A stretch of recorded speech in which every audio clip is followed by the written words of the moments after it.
Hello! Today we're going to talk about cats, more specifically Googling cats, because this is the internet. Everyone loves cats. If you don't like cats, you're a bad person. Science. Last week I gave a talk at my old university, and by last week I mean last month. Let this be an example of how much I put off making videos. Procrastination, man. Sucks. In order to give my talk, I had to piece together this fancy presentation that wouldn't put a whole class to sleep. Now, how do you achieve this feat, I hear you ask? I don't actually hear you ask this, but I'd like to think some of you are asking this. It's a known fact that you can make anything at least 110% less boring by including a picture of a cat, or a picture of a dog named Sadie if your target audience is Shauna Housen. Of course, the benefit of adding these pictures of cats is that you get to pretend all the smiles and laughter are directed at your amazing talk, rather than the pictures of cats that you've included on the slide. Ultimate ego boost! Now, it didn't take me long to realise that I was onto something, and it wasn't the fact that you can Google a cat, add it to a presentation and make it more interesting. Anyone can work that out. No, I worked out something else that anyone else can work out, really. And that's that you can Google any word, plus the word cat, and you're guaranteed to find an image in Google Images. Goggles cat, boom!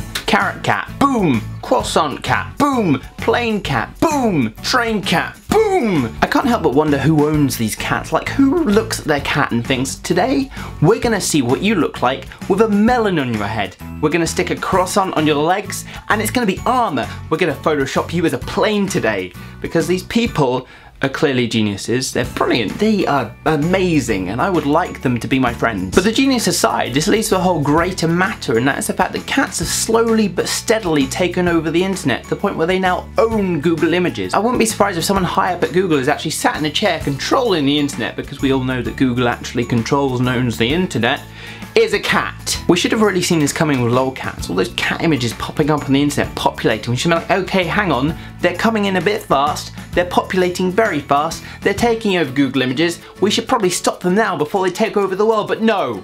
Where are we now? Knee deep in cats, probably waist deep. Actually no, we're up to our necks in cats. I'd be keen to know what your favourite cats are in the comments below. You lose points if you mention generic cats like Nyan Cat. How boring is that? Go Google a cat and a word and find a new favourite cat. Also throw a like on the video and subscribe. You get more content, more things that aren't generally me rambling about cats. Gonna do some sketches soon. Here's a sketch that I made once, and here's a video I made on a friend's channel talking about Pug World. Wanna know what Pug World is? Click that one. Wanna see a sketch? Click this one. I'll let you choose.